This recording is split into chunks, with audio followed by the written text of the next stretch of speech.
Good morning all of you. BSc part third में हम पढ़ रहे थे। आज अपनी रहेगी फिजिकल केमिस्ट्री। ठीक है, पेपर थर्ड है फिजिकल केमिस्ट्री वाला। उसमें यूनिट फर्स्ट रहेगी एलिमेंट्री क्वांटम मैकेनिक्स यानी प्रारंभिक क्वांटम यांत्रिकी।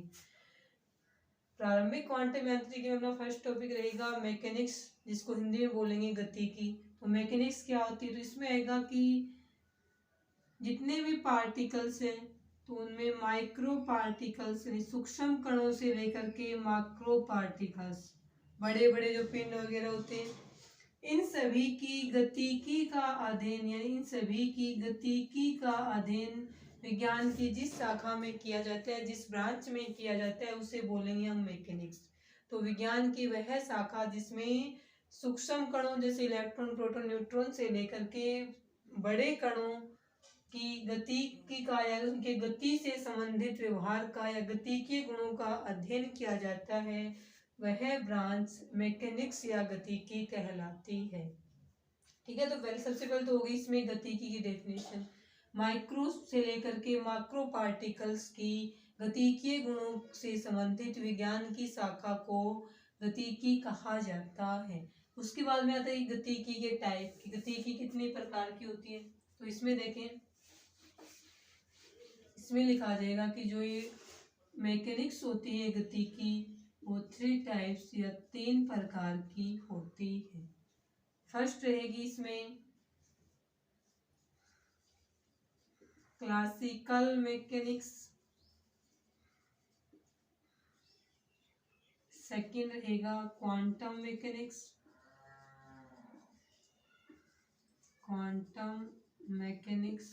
और थर्ड रहेगा वेव मैकेनिक्स।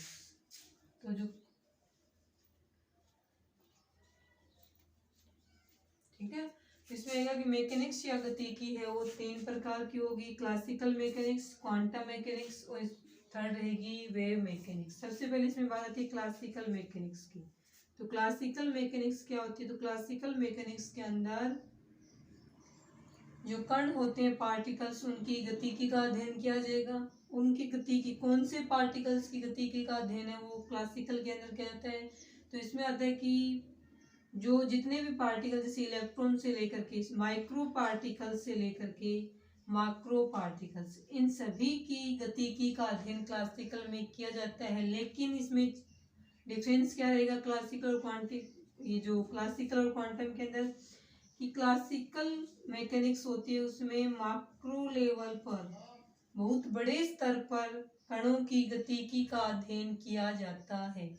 तो विज्ञान की मैकेनिक्स की वह ब्रांच जिसके अंदर माइक्रो से लेकर के मैक्रो पार्टिकल्स की मैक्रो लेवल यानी बहुत बड़े लेवल पे इसकी स्टडी की जाती है, तो वो रहेगी क्लासिकल मैकेनिक्स। तो क्लासिकल मैकेनिक्स में पार्टिकल्स की मैक्रो लेवल या बड़े लेवल के ऊपर स्टडी की जाती है। इनके अनुसार जो पार्टिकल्स होते हैं वो जब एनर्जी का उत्सर्जन करते हैं, एनर्जी को बाहर निकालते हैं, तो एनर्जी किस रूप में उत्सर्जित होती है इनकी, तो इनकी जो एनर्जी होती है वो रहेगी, एनर्जी का इमिशन है वो कंटिन्यूअस होता है, कंटिन्यूअस यानी सतत रूप से होता है, ऐसा माना जाता है क्लासिकल मैकेनिक्स में। उसके बाद में आई थी क्वांटम मैकेनिक्स। क्वांटम मैकेनिक्स क्यों आई थी, क्योंकि क्लासिकल मैकेनिक्स के अंदर केवल पार्टिकल्स की जो गतिकीय गुण होते हैं उनकी स्टडी मैक्रो लेवल पे यानी बहुत बड़े स्तर पे की जाती है। लेकिन यदि हमें कहीं पे माइक्रो लेवल पे यानी सूक्ष्म स्तर पे पार्टिकल्स की गतिकी की स्टडी करनी हो तो किसका यूज किया जाएगा, क्वांटम मैकेनिक्स का यूज है वो किया जाता है। इसके अनुसार क्वांटम मैकेनिक्स के अनुसार जो पार्टिकल्स होते हैं वो ऊर्जा का जो उत्सर्जन करते हैं वो नॉन कंटिन्यूअस यानी असतत रूप से करते हैं। किस रूप में करेंगे, असतत रूप से करते हैं। दोनों में डिफरेंस रहेगा कि इसमें पार्टिकल्स की स्टडी है वो मैक्रो लेवल पे, बड़े लेवल पे की जाएगी, जबकि क्वांटम मैकेनिक्स में पार्टिकल्स की जो मैकेनिक प्रॉपर्टी है, गति के गुण, उनकी स्टडी माइक्रो लेवल पे यानी कि छोटे स्तर पे की जाएगी। क्लासिकल मैकेनिक्स के अनुसार पार्टिकल्स के द्वारा जो हाई एनर्जी लेवल से लो एनर्जी लेवल पे आते समय जो ऊर्जा का उत्सर्जन किया जाता है वो कंटिन्यूअस रूप से किया जाएगा, जबकि क्वांटम मैकेनिक्स के अनुसार जो एनर्जी का उत्सर्जन होता है वो असतत रूप से किया जाता है। ठीक है, दोनों इसमें डिफरेंस होंगे। जब असतत रूप से किया जाएगा, और साथ में इसमें क्या मानते हैं कि जो जितने भी कण होते हैं वो किस प्रकृति के होते हैं, वो पार्टिकल नेचर के होते हैं। पार्टिकल नेचर के होंगे तो उनकी जो ऊर्जा होती है वो एच न्यू के बराबर होती है, जहाँ पे न्यू क्या हो जाएगा, म्यू इज इक्वल टू हो जाएगा सी अपॉन में लेमडा, तो ई इज इक्वल टू हो जाएगा एच सी अपॉन में लेमडा। ऐसा बताया गया था क्वांटम मैकेनिक्स में। तो क्वांटम मैकेनिक्स के अनुसार क्या आएगा इसके अंदर, क्वांटम मैकेनिक्स के अंदर हम पार्टिकल्स से उनकी स्टडी माइक्रो लेवल पे, सूक्ष्म स्तर पे करते हैं। क्वांटम मैकेनिक्स के अनुसार ऊर्जा का उत्सर्जन है वो असतत रूप से ऊर्जा के छोटे छोटे पैकेट्स के रूप में होता है, जिन्हें क्वांटा या फोटोन कहते हैं। और इनकी ऊर्जा, क्वांटा या फोटोन की ऊर्जा भी E is equal to H nu के बराबर होगी, जहाँ न्यू इज इक्वल टू होगा सी अपॉन लेमडा। तो न्यू की जगह सी अपॉन में लेमडा रखेंगे तो बनेगा E is equal to H C upon में लेमडा।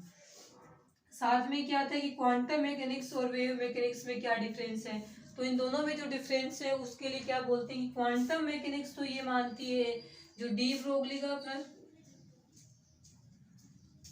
डी ब्रोगली का जो थ्योरी है ना, डी ब्रोगली की थ्योरी है वो क्या बताती है कि जितने भी पार्टिकल्स हैं वो सारे के सारे क्या करते हैं, ड्यूअल नेचर शो करती हैं, ड्यूअल बिहेवियर शो करेंगे। ड्यूअल बिहेवियर का मतलब क्या होते हैं कि ये पार्टिकल्स यानी कण के रूप में और वेव यानी तरंग दोनों रूप में ये पाए जाते हैं।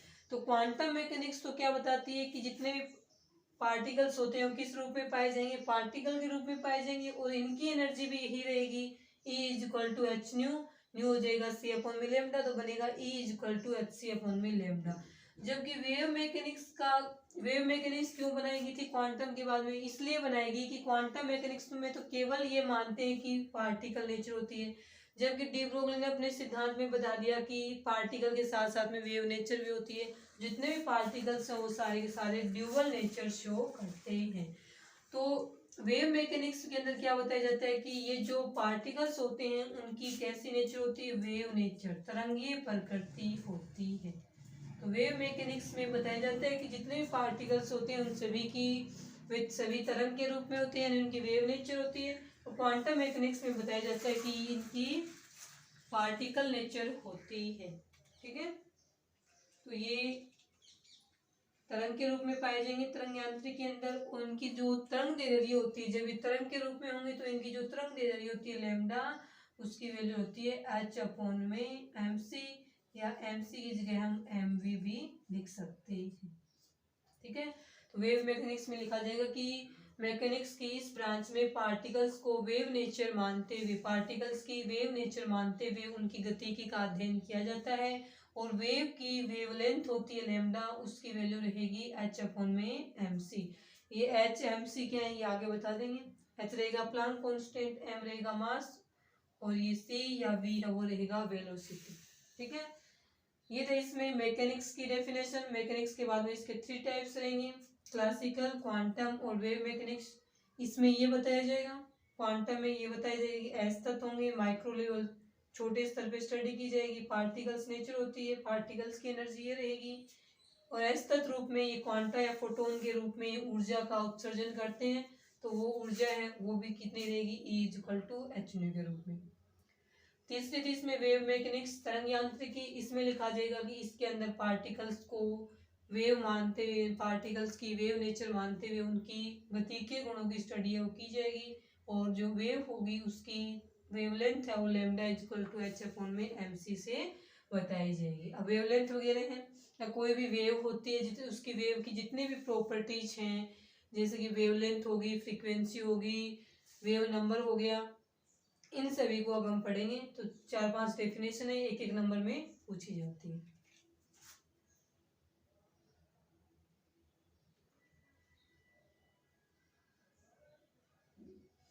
तो ये जो वेव मैकेनिक्स और क्वांटम मैकेनिक्स है ना वो एक दूसरे के अपोजिट में, इसमें सिर्फ सेम होता है, इसमें भी असतत रूप से एनर्जी होगी, इसमें भी असतत रूप से होगी ऊर्जा का उत्सर्जन। चेंज केवल कितना होगा कि इसके अंदर पार्टिकल नेचर मानेंगे और इस वाले में क्या मानेंगे, वेव नेचर मानेंगे। बाकी दोनों सेम ही है, केवल ये नेचर के अंदर क्या होता है, इसके अंदर डिफरेंस रहेगा। तो ये रहेगी आपकी मैकेनिक्स या गति की और उसके 3 प्रकार। उसके बाद में नेक्स्ट देखें इसमें क्या रहेगा।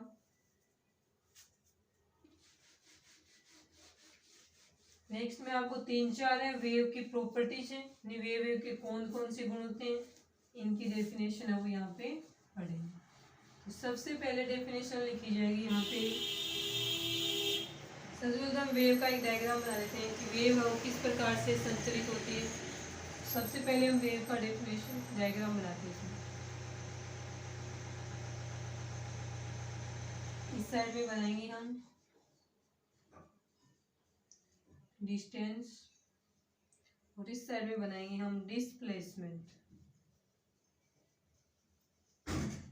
डिस्प्लेसमेंट को बोला जाएगा हिंदी में विस्थापन और डिस्टेंस को बोला जाएगा दूरी।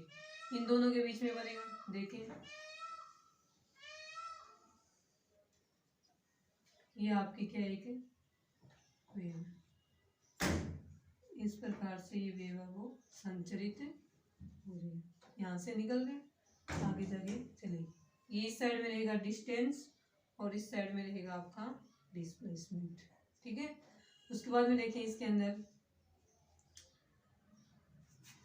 बड़ी बनाए थोड़ी।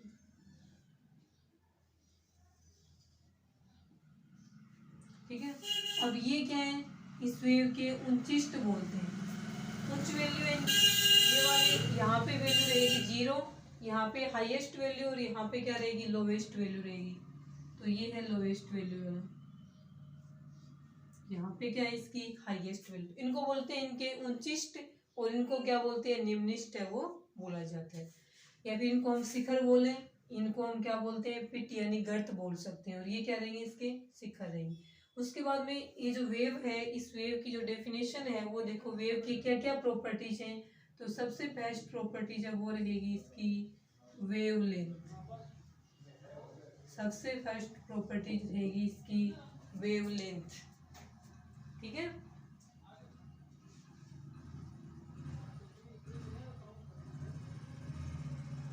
वेवलेंथ में आता है सब। वेवलेंथ को हिंदी में बोला जाएगा तरंग दैर्घ्य।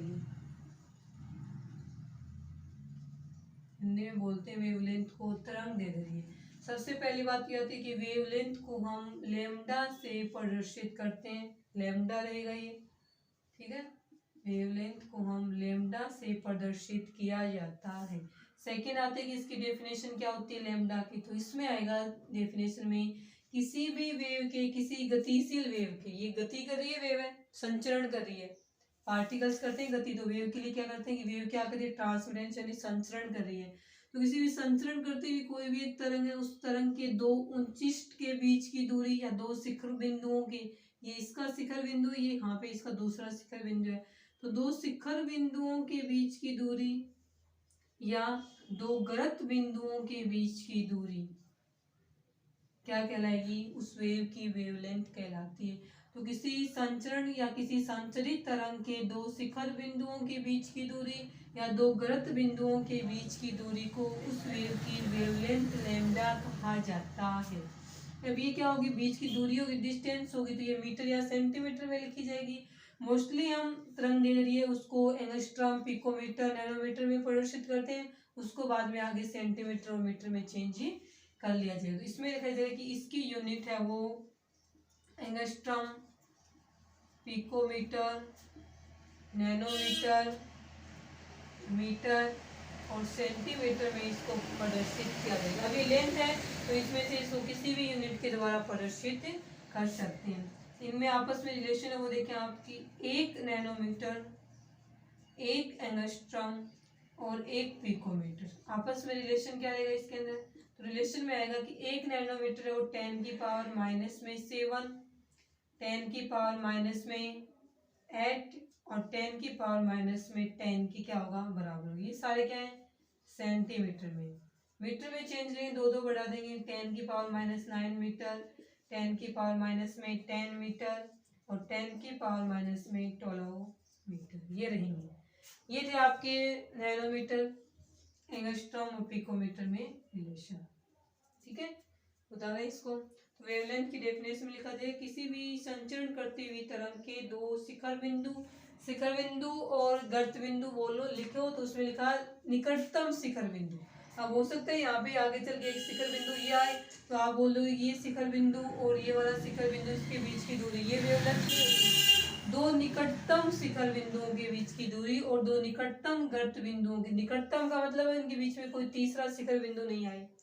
इन दोनों के बीच में तीसरा आ रहा है तो ये दोनों निकटतम नहीं हो, निकटतम ये वाला है और ये वाला है, ये वाला और ये वाला आपस में।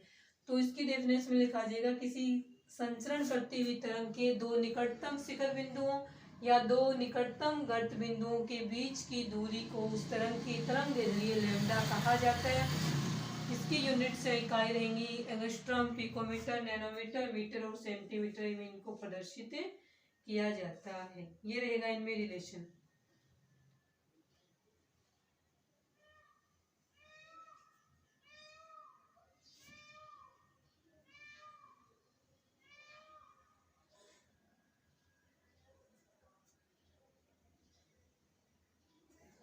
सेकंड रहेंगे इसमें वेवलेंथ के बाद में सेकंड फ्रीक्वेंसी या आवर्ती।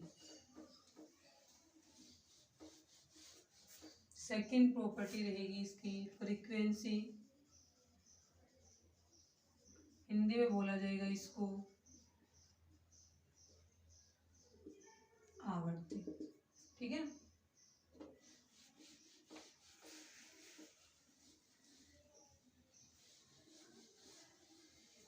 देखें सबसे पहले तो इसमें डेफिनेशन आएगी। डेफिनेशन में देखें क्या आएगा। आवर्ती किससे प्रदर्शित करें, इसको न्यू से प्रदर्शित करते हैं।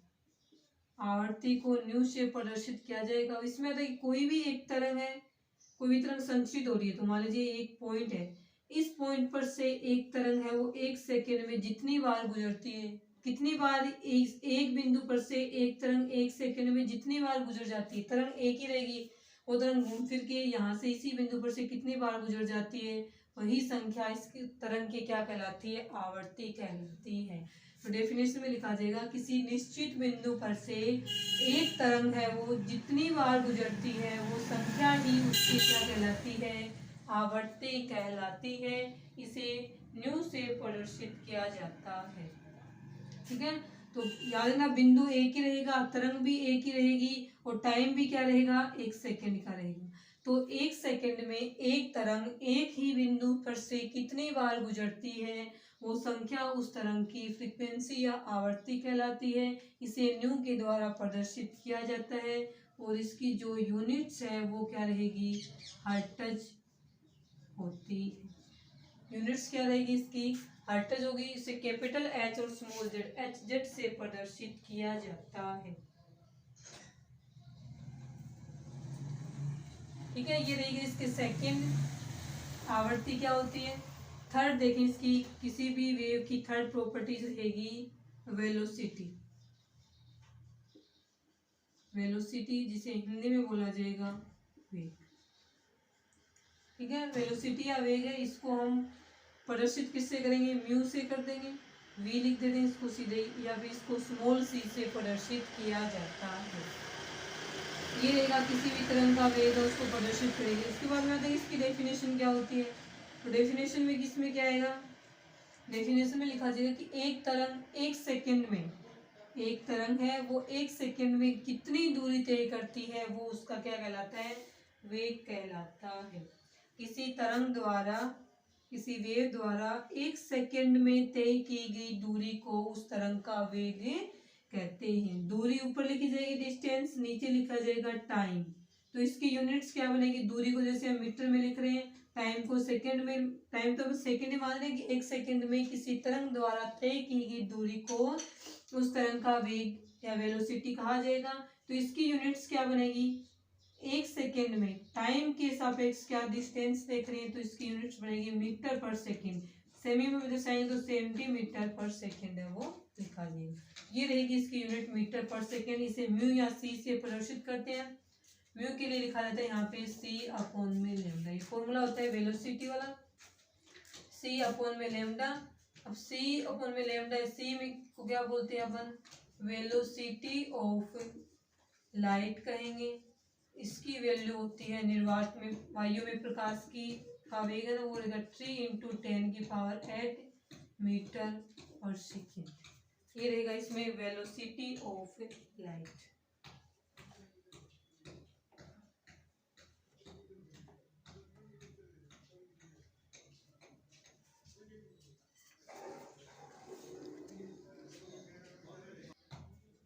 वेलोसिटी ऑफ लाइट आ गई, वायु में प्रकाश का वेग है।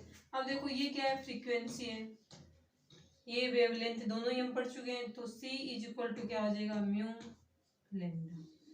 तो किसी भी तरंग की आवर्ती यानी फ्रीक्वेंसी और उस तरंग की वेवलेंथ यानी तरंग दैर्ध्य, इन दोनों का गुणनफल ही उस तरंग का क्या कहलाता है, वेग कहलाता है। तो इसमें डेफिनेशन में उसके बाद ये भी लिख सकते हैं इस फॉर्मूले की सहायता से कि किसी तरंग की फ्रीक्वेंसी यानी किसी तरंग की आवर्ती तथा उसकी तरंग दैर्ध्य का गुणनफल उस तरंग का वेग कहलाता है। और इसी की वैल्यू होती है वेलोसिटी ऑफ लाइट। वायु में प्रकाश का वेग है 3 × 10⁸ मीटर सेकेंड इनवर्स रहेगा, सेंटीमीटर में रहेगा 3 × 10⁻10 सेंटीमीटर सेकेंड इनवर्स।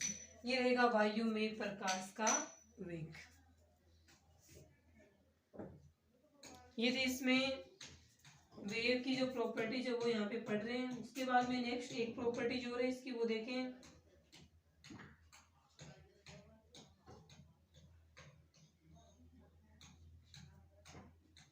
ये रहेगा आपके 4th नंबर पे वेव नंबर, तरंग संख्या।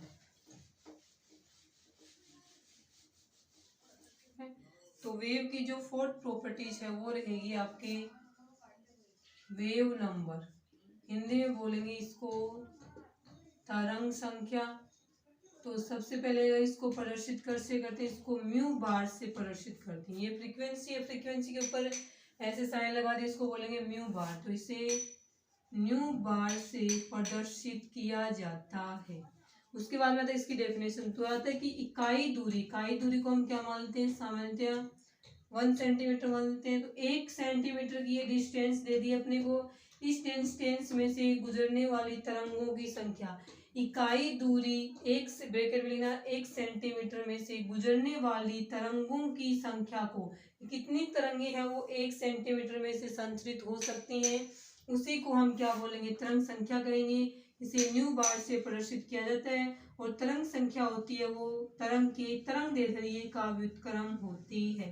तो इसमें वेव नंबर या तरंग संख्या को निकालने का फॉर्मूला रहेगा म्यू बार = 1/λ। इसके नीचे लिखा जाएगा दैट मीन्स, अर्थात किसी भी वेव की वेव नंबर या तरंग संख्या है वो उस वेव की तरंग दैर्ध्य या लैम्डा के क्या रहेगी, व्युत्क्रमानुपाती होती है। तो इसकी जो यूनिट्स आएंगी वो किस में आएंगी, जैसे लैम्डा मीटर सेंटीमीटर में आता है, तो वेव नंबर इससे अपोजिट व्युत्क्रमानुपाती है, तो ये किस में आएगा, मीटर इनवर्स सेंटीमीटर इनवर्स में लिखा जाएगा। तो जो वेव नंबर होती है उस वेव नंबर की यूनिट्स रहेंगी मीटर इनवर्स सेंटीमीटर इनवर्स। ये था आपका वेव नंबर या तरंग संख्या। उदाहरण इसको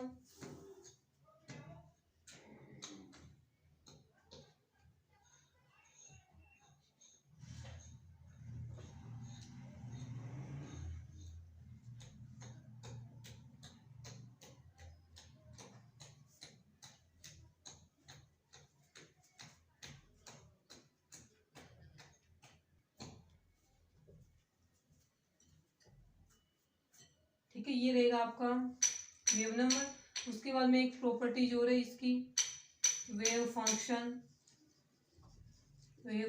है, तरंग फलन है, हिंदी में बोला जाएगा इसको तरंग फलन। ये कल की क्लास में पढ़ेंगे, आज के लिए इतना है।